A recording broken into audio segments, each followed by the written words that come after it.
and gentlemen, the story you are about to hear is true. The names have been changed to protect the innocent.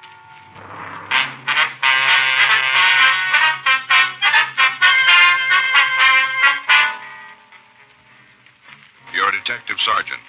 You're assigned the homicide detail. A man has been shot in a cheap hotel in the downtown area. There's no apparent motive for the attack.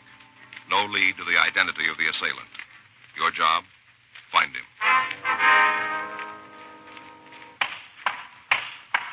It was Tuesday, January 11th. It was cold in Los Angeles. We were working the day watch out of homicide detail. My partner's Frank Smith. The boss is Captain Lorman. My name's Friday. I was on my way into the office, and it was 5:26 a.m. when I got to room 42. Homicide. Yeah. We just got the call, Skipper. Mm-hmm. Oh, he's on the way in. That's right. Oh, wait a minute. Yeah, here he is now. Uh-huh.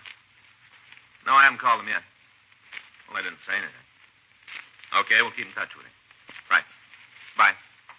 What do you got, anything? Yeah, shooting over on 5th. As soon as I check the crime lab, we can roll on it. Who's the victim? Guy named Arthur McNeil. WMA, 62 years. Did he say anything? No, he ran out. Huh? 6 bullets in his head.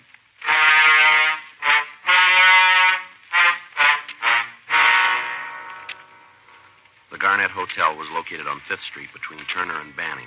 It was an old, run-down building. A wooden sign over the entrance advertised rooms, 75 cents per night. Weekly rates available. Frank and I climbed one flight of wooden stairs that led to the lobby. By the time we'd gotten there, 2 black and white cars had arrived, and the uniformed officers were attempting to restore some sort of order in the place. We talked with them briefly, and then we met Mr. Ted Brendel, the night clerk who'd placed the original call. I know what's going on, I tell you. No reason for me to try to hide nothing. I ain't mixed up in it. We didn't say you were. What? I say we didn't say you were involved. We just want to find out what happened here. Oh, come on in the office. Can't hear a word you're saying. Come on. Come on, talk in the office. Now then, fella can hear yourself talk. Sit down. Thank you. Just throw the clothes on the floor, toss them down, and take a seat. Yes, sir. Yes, sir. Now about the shooting. I was just finishing up, and all of a sudden I hear these noises, you know, like pow, pow. Loud, sharp. Yeah. Wasn't sure what they was at first. A lot of noise around here all the time. People falling out of bed, bottles breaking, stuff like that. Mm-hmm. It was loud enough, though. I figured I ought to take a look, so I went upstairs. Yeah. A couple other people were out in the halls trying to find out what the hullabaloo was all about. Wasn't anything to let anybody know. Yes, sir. Then I come to Mr. McNeil's room, 319 on the left. Mm-hmm. Door was open, wide. I looked in. There he was. McNeil? Yes, sir, laying right on the floor. Just kind of sprawled around like it just dropped there. Yeah. I called to him. He yelled. Light wasn't on the room. Couldn't see too good. Didn't know right off. Then I went in. Yes, sir. Dead. Mm-hmm. Called the cops. Told them it was a killing. Said for him to come right then. Did you go in the room at all? Well, just to look at Mr. McNeil. As soon as I saw what happened, I turned around, run to the phone, called the cops. What can you tell us about this, McNeil? Oh, not much to say. Quiet. Didn't cause no trouble. Didn't drink. Paid his rent on time. Mm-hmm. Do you have any relatives in town that you know of? Didn't hear him say nothing. Is there anything else you might tell us about it? No, nothing right off. All right, thank you. You going up to see the room now? That's right. Sure don't make much sense. What's that? Why anybody do it? Plain little guy. Nothing about him make him stand out, take any notice. Mm-hmm. Mind his own business. Got along with all the guests. Wasn't anybody paid any attention to him. You got it wrong. What? Somebody did.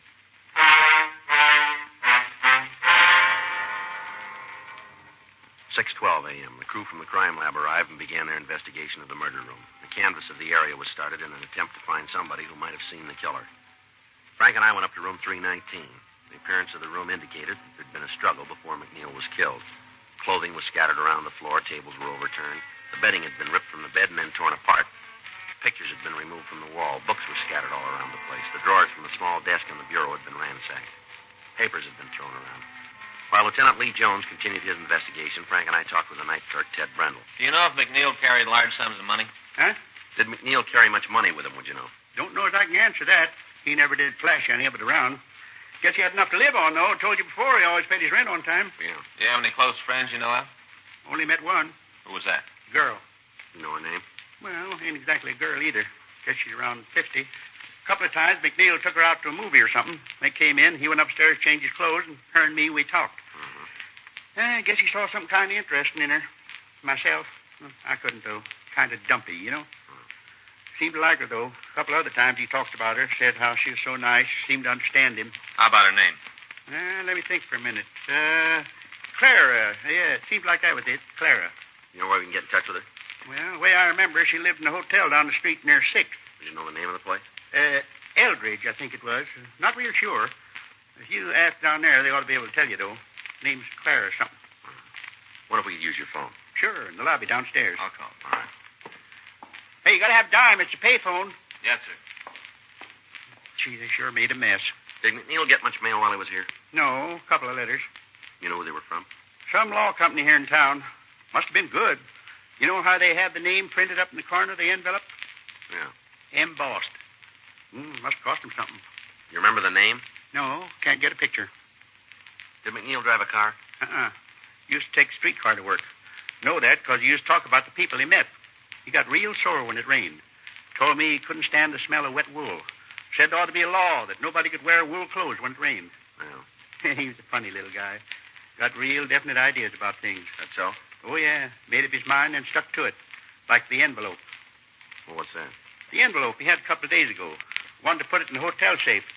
Told him we didn't have one, just got the steel boxes. You know, one for each room in case the guests want to check something. Yeah. And we got those. And when he found out, he decided to keep the envelope himself. He tell you what was in it? No, just acted kind of mysterious, like it had something real valuable inside.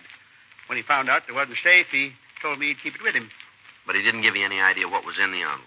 No, just plain white, little, you know, like you mail a letter in. Yeah. How about it? Find a woman? Yes, sir. I'll see you in a minute, Joe. Yeah. Want to excuse us? Sure.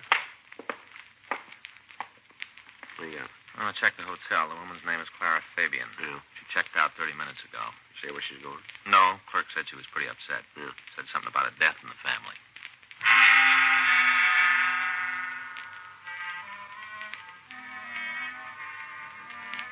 Frank and I went over to the Eldridge Hotel. We talked to the manager, and he told us that the Fabian woman had left hurriedly. We checked her room, but we found nothing to indicate where she might have gone. We called the office and had the name run through R&I. We found she had a record listing several drunk arrests and 2 convictions on bunco charges. Her picture was pulled and shown to Ted Brendel. He identified her as McNeil's friend. From her package, we obtained the name of a sister living in the Los Angeles area. 7:21 a.m., Frank and I drove out to talk to her. At first, she refused to tell us anything, but after questioning, she admitted that she'd heard from Clara Fabian that morning. She'd called to say that she was checking into a hotel on South Spring Street. When we got to the place, the desk clerk told us we'd find her in the coffee shop. I guess that's her. Yeah, it matches the description. Yeah. Clara Fabian? Yeah. What do you want? Police officers would like to talk to you. Oh, nothing to do with no cops. It's my partner, Frank Smith. My name's Friday. I told you, I don't want to talk to you. Go away. Afraid we can't do that. Why? Some kind of law? Don't know what you're after, but I ain't going to help you. My fill of guys like you all the time giving me nothing but trouble. I'm clean. Don't owe nobody nothing. Now leave me alone. You know a man named Arthur McNeil? You're going to get out of here. All right, Miss Fabian. If you don't want to talk here, we'll go downtown. What about McNeil? You know him? Yeah, When'd you see him last? about midnight. Where? We had dinner. A couple of drinks. I drove him home. How well do you know him? He wants to get married. Do you know where he worked? At his own place. Some kind of chemicals. Can you give us the address? What are all the questions about? Something wrong? Police matter. Why don't you tell me what this is about? Questions you're asking. For all I know, I might be saying the wrong Well, thing. if you tell us the truth, you won't be saying the wrong thing. Well, will I you? got your word on that. What's the matter? Something happened to Arthur? Yeah. What? We had an accident. Where? Down at the chemistry place? No, at his hotel. What did he do? Fall down the stairs? No. Wouldn't be surprised the way he lushed up last night. Boy, I never saw him so loaded. That's all? Yeah. A couple of drinks and he's on his way to outer space. Only takes 2 or 3. Mm-hmm. He had more than that when I met him. Some kind of a celebration. What for? Hmm? What was he celebrating? Some kind of an invention he was working on. Told me it had taken him over 5 years, but he did it. Said we'd be on the easy street. Big pictures about the money pouring in. All we could use. Yeah. And that's what caused the fight. Mm-hmm. You see, all the time we've been going together, he's been giving me that line about lots of money. How he was going to make this invention and be a millionaire all the time, talking like that. Yeah. One look at him, and you know it was all in his head, nothing to it. I told him to stop it. Told him 100 times. Didn't do any good. Finally blew up. I couldn't take no more. This was last night, huh? Yeah. We had dinner, and he showed me an envelope. Said it was the invention in it. Big deal. He was going to be rich. Went on and on about it. I tell you, I think he was a little cracked. Wanted to drive to Vegas right then, get married. 10:30, and he wanted to leave then. Is that right? I told him he was off the beat. I got it right to his face. Mm-hmm. Made him mad. Real sore. I think a lot of it was the booze. You know, courage. He can't handle drinking at all. Yeah. Told me that if I didn't go with him right then, we'd call the whole thing off. Stop seeing each other. Mm-hmm. I told him it was all right with me. Never meant to get married anyway. It's something to do to pass the time. I wouldn't have really got married. What happened then? I took him home. Dropped him at the hotel. Where'd you go then? Back to my place, got ready for bed. Guess it was about 11 when he called, real mad. Carried on, yelled and screamed and said I'd be sorry. Finally, I couldn't take it anymore and hung up right while he was talking. A couple of minutes later, he called back. I wouldn't answer the phone, and then when it stopped ringing, I told the boy at the desk not to ring my room anymore. Yeah. It didn't bother me at first, and then I got to thinking about it. Little crackpot. I tried to do something, so I decided to get out. That's why you left the hotel. Yeah, the way he was lushed up, things he said, no way of knowing if he was going to cause any trouble. All I knew was that I didn't want no part of it. Yeah. This accident. Something serious? Yeah, that's right. In the hospital? No. How bad's he hurt? As bad as you can get. This isn't a joke, is it? No, it's no joke. If it is, I don't think it's very funny. It's no joke, lady. Is he dead? That's right. He do it himself?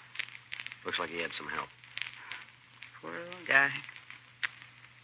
It's kind of funny to think about it now. I used to figure he was cute, the way he was always bringing me presents. Oh, not big, you know, but like a bunch of flowers or a book, little things. Mm-hmm. Funny to think about it. I can't hardly imagine him being dead, poor little guy. You know who did it? Not yet, no. We hope you might be able to help us. Why me? Nobody seems to know much about him. Can't find any close friends. Nobody would want to see him dead. He never talked about anybody to me. Did you ever mention a lawyer to you? No? Can you give us any idea where he worked? What, you mean the chemistry place? If that's the place, yeah. Uh-uh. Never said exactly. I think it was some kind of store, though, with the windows painted. He talked about the invention, said he had all the stuff to make it with, but he never told me where it was. All right. Anything else you can tell us about him? No, nothing. All right, thanks, Miss Fabian. For what? For what you have been able to tell us. Don't seem like it's going to be any help. Are you sure this ain't some kind of a joke? No, ma'am. And he's really dead? Yes, he is. Yeah, poor little guy. Well, if you think of anything, we'd appreciate a call. We'll leave you one of our cards. Oh, thanks. I remember something, I'll sure let you know. All right. Can you tell me how it happened? He was shot. Oh, maybe it was an accident. You know, whoever did it didn't mean to. No, that's not likely. Maybe. You've heard where a gun goes off, somebody killed. All the time you read about in the papers. Gun goes off accidentally. No, not 6 times.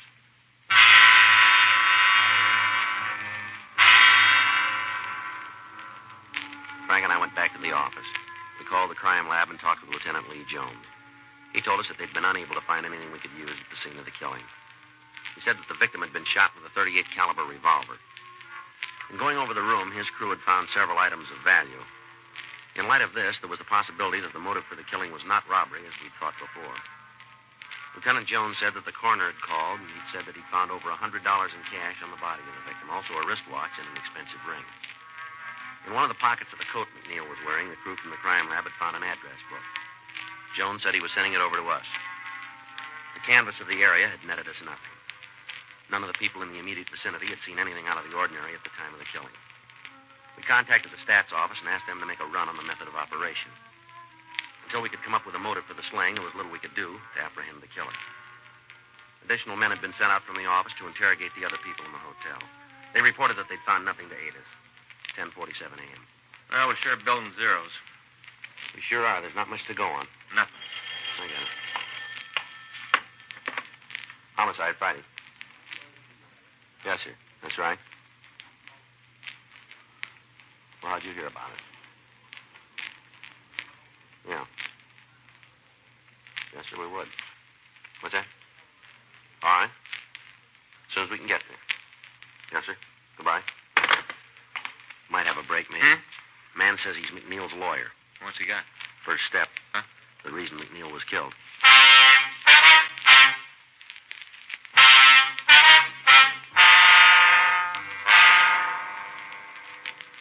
left the city hall and drove over to the address I'd been given on the phone. After a few minutes' wait, we were shown into George Casper's office. We identified ourselves, and he asked us to sit down. Terrible thing to have happen.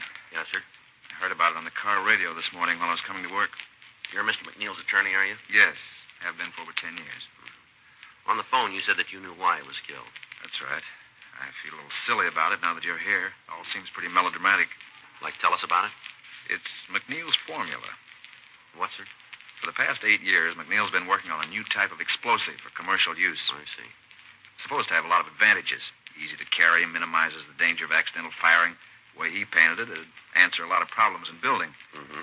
He called me the day before yesterday, said it was finished. They'd completed the final laboratory experiments. Yeah. Went on about how it was going to make a fortune for him. Mm-hmm. Had he talked to anyone about it? I'm not sure, but knowing McNeil, I imagine he did. Why did he say that? Well, these experiments got to be an obsession with him, about the only thing that mattered. A couple of times when we were out someplace, he'd have a few drinks and start talking about the explosive, loud enough for anyone near him to hear it. Mm-hmm. Do you know where he worked? Yes, small place out in the valley. I can give you the address if you want it. Yes, sir, we'd appreciate that. Have you any idea who might have killed him? No, sir, we're working on it. Mm-hmm. Was there anybody he was close to? You mean socially? That or in business? No, can't think of anyone. There was a girl. He spoke several times of marrying her.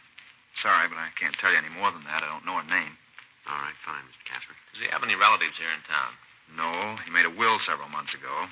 Left everything to one of the industrial schools. Not much. Lab equipment, a few books. Mm-hmm. Anything else you can tell us about? No, I'm afraid not.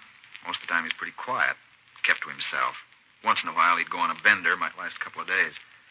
When he was on one of those drinking bouts, he'd get in some kind of trouble. Loud talk, something like that. Nothing serious. All right, sir. If you'll give us that address, we won't take up any more of your time. Yes, of course. I can understand why I felt a little silly about calling you. What's that, sir? Explosives, spies. Sounds like something in a movie. Mm-hmm. I don't imagine there's anything to it, though. As far as I know, McNeil might not even have finished the formula. Might have been just another of his stories. Yeah, that's right. He was always telling whoppers. I guess a psychiatrist would say he was trying to find some way of justifying himself. Is that right? Seemed to be a big thing with him. To find a way of making himself heard about. Well, it kind of looks like he found it.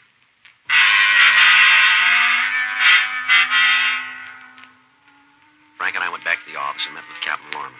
We discussed the possibility of McNeil being killed by somebody who wanted the chemical formula.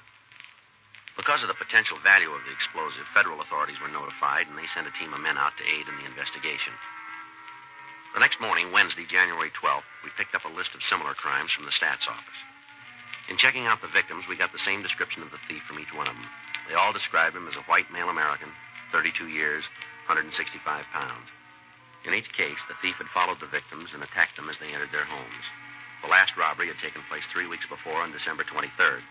During the commission of the crime, the victim had been wounded. The bullet had been removed and held at the crime lab as evidence. 8:02 a.m. Frank and I put in a call to Lieutenant Jones. 8:26 a.m. Might be late. Yeah. I get it. Homicide Friday. Kelly. You check him? How about it? Yeah, sure is. Yeah. Now all we got to do is to make it do some good. Right. Thank you, Lee. Bye. What's he got? Well, he checked the bullet from the last robbery against the ones that killed McNeil. Yeah. Same gun. Additional local broadcasts and APBs were gotten out carrying the description of the holdup man. Victims were asked to come to the city hall and recheck the mug books in the hope that they might be able to identify him. A check of McNeil's workshop failed to disclose any evidence that he'd been working on an explosive. A week went by without any new developments. Thursday, January 20th, Frank and I got back to the squad room. Well, sure looked for a while like it was going to go. Yeah, it did. I got it. Homicide Friday. Yeah, Jim. Mm-hmm. When? Might be. Right. Right now. Right. Jim Austin, robbery. They just got back from a call out in Westwood. Yeah. Thief fits our description pretty good. Austin thinks it might be the same guy. They get him? No, something just as good. What do you mean? He dropped a hotel key. Frank and I went over to room 27A and we met with Sergeant Jim Austin. He gave us the details of the robbery. From the way the holdup man operated and the description given by the victim, he was the man we were looking for. In getting away from the scene, he dropped a key to a downtown hotel room. We checked the address in the phone book, and then we left the city hall. It was a small place on South 4th Street. We identified ourselves as the manager and told him why we were there. Yes, it's one of our keys. Can you tell us who has the room? Yes, Ralph Otley. And what's this Otley look like? Oh, he's a nice young fella, blonde. Guess he's about 30 years old. How long has he been here? You mean regular? That's right. About 5 months. A couple of times before that for a couple of months. He came back, though. Is he in now? No, I haven't seen him since this morning. Left about 7:30. Do you have a job? Well, he never told me nothing about it. What's he do for a living? Well, I guess you'd say he was kind of a promoter. What do you mean? Well, he goes around trying to line things up, figures some way to make a killing. He hit it pretty good on a deal last year, and he's been living on the money since then, I guess. Mm-hmm. What do you want to talk to him about? Police business. Not in trouble, is he? We better talk to him about that. Well, look, if he's done anything wrong, the hotel didn't know a thing about it. He paid his rent. He didn't cause any trouble here. Now, we didn't have any part in it. Well, don't worry about it. What if we could see his room? You mean go through it? We'd like to take a look at it, yeah. Well, I guess it's all right. You'll be in cops. Sure, I'll give you the key. You better come with us. Well, I ain't going to tell him nothing. He comes in while you're upstairs. I won't tell him anything. No, sir, that's not the idea. We'd like you to be in the room when we check it. Oh, well, sure. Okay, let's go. Mm-hmm.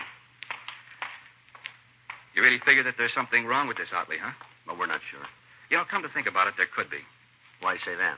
Just because the way he lives, he'd had to make a lot of money to live the way he does. Fella makes that much. He usually tells everybody how he did it. You know, show how smart he is. Mm-hmm. Well, Otley never says anything, just that he made it, not how. He wouldn't let anybody in on a good thing. Well, maybe he's got a reason. Hmm? It's not such a good thing.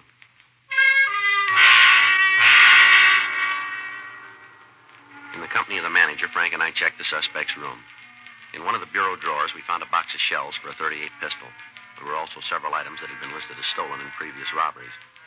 We returned to the lobby of the hotel, and we waited for Otley to come in. 4:30 p.m., 5:30, 5:45. Joe. Yeah. I said, Hello, Mr. Otley. I lost my key someplace. You got another one? Yes, sure I have. Might have left it in the room. I'll check. Sure. Now, let's go. Any calls for me today? No, sir, no calls. Stand still, Otley. Police officers. Hey, what are you doing? Don't turn around. I'll take it. Yeah, .38 revolver. Hey, what's this all about? I haven't done Get anything. your hands back of it. Hold still. You know you got the wrong guy. Keep telling us that. Taking me in for robbery, huh? That's one of them. What do you mean? We're booking you for suspicion of murder. Robbery. That's all you got me for. I'm not going to stand no killing beef. You keep believing that. I will. You're going to tag me with anything more than a 211. No, let's go. Grab him, Frank. Wait a minute. Hold it up, Otley, or I'll shoot.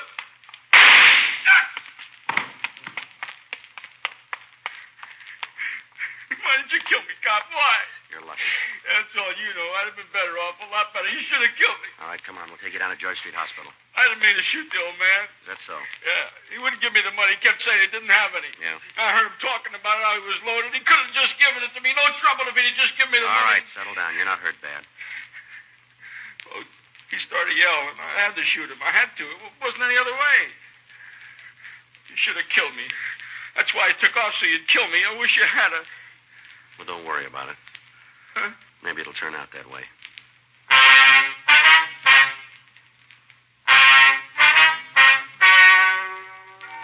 The story you've just heard is true. The names were changed to protect the innocent.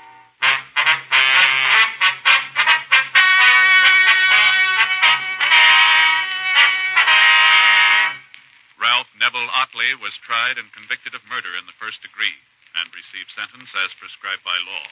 The jury returned a recommendation of mercy, and the suspect was sentenced to life imprisonment at the state penitentiary, San Quentin, California. You have just heard Dragnet, the authentic story of your police force in action, and starring Jack Webb, a presentation of the United States Armed Forces Radio Service.